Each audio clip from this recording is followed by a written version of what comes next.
ये तस्वीरें झाबुआ के अम्बा पैलेस की हैं। यहाँ पर राष्ट्रीय मानवाधिकार आयोग, महिला बाल विकास आयोग और सामाजिक महासंघ के बैनर तले विकसित भारत को लेकर एक संवाद कार्यक्रम आयोजित किया गया, जिसमें मुख्य वक्ता महेश शर्मा जी थे। इसके अलावा डॉक्टर के त्रिवेदी सहित कई वक्ता यहाँ पर मौजूद थे। शहर के गणमान्य नागरिकों की मौजूदगी में ये संवाद हुआ, जिसमें विकसित भारत को गढ़ने के लिए संकल्प लिया गया। इस अवसर पर वक्ताओं ने भारत के गौरवशाली इतिहास, भारत की सनातन संस्कृति और भारत की प्राचीनतम शिक्षा को लेकर अपनी बात रखी। साथ में मध्यकाल में आई विकृतियों का जिक्र किया और कैसे प्रधानमंत्री नरेंद्र मोदी की मंशा के अनुरूप विकसित भारत होगा, उस पर मंथन किया, संवाद किया। इस आयोजन को लेकर क्या कहा आयोजकों ने, सुनिए।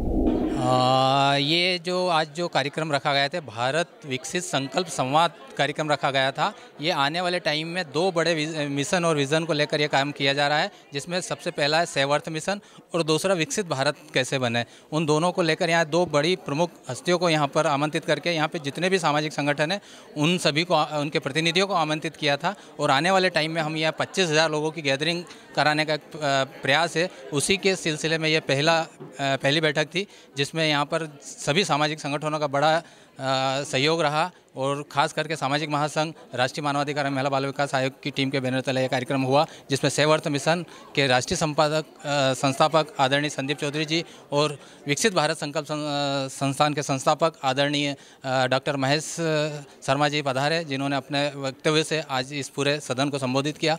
और आने वाले टाइम में सेवर्थ मिशन को लेकर यह कार्यक्रम रखा गया था।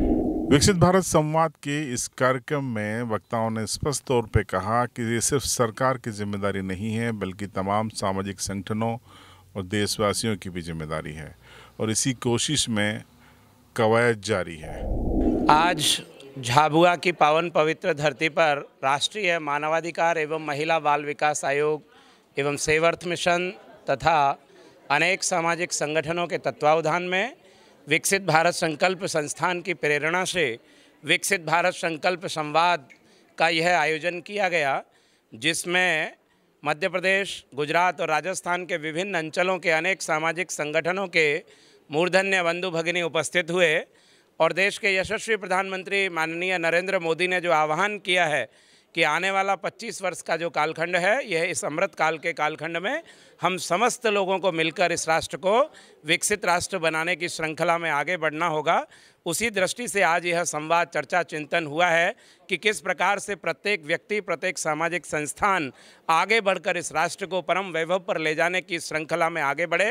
विकसित भारत संकल्प संस्थान के नाते मैंने बताया कि भारत में विश्व का सबसे बड़ा आवासीय विश्वविद्यालय राजस्थान की धरती से पहला बनेगा, जहां नालंदा, तक्षशिला, विक्रमशिला, अवंतिका, वैशाली के जैसा विश्वविद्यालय जो आज के संदर्भ में ऑक्सफोर्ड, कैम्ब्रिज, स्टैनफोर्ड से भी बेहतर होगा, वो बनने वाला है। देश के प्रत्येक गांव का, प्रत्येक व्यक्ति का जन सहभाग उसको प्राप्त हो, उस दृष्टि से यहाँ अनेक प्रकार की कार्य योजनाएं बनाई गई हैं। निश्चित तौर पर ये जो विकसित भारत संकल्प संवाद का कार्यक्रम है, ये सितंबर 2024 से सितंबर 2027 तक पूरे विश्व में लगभग 4,000 आयोजन होने हैं, जिनमें से 1,500 आयोजन देश के विविध कोनों में और 40 देशों के आसपास हो चुके हैं। देश भर में अलग अलग जगहों पर विकसित भारत संवाद को लेकर कार्यशालाएं आयोजित हो रही हैं। कहीं सरकारी स्तर पर हो रहा है तो कहीं पर गैर सरकारी स्तर पर। झाबुआ में हुआ ये आयोजन ये संदेश देता है कि अगर विकसित भारत की दिशा में काम हो रहा है तो आवाज़ और हाथ झाबुआ से भी उठेगा।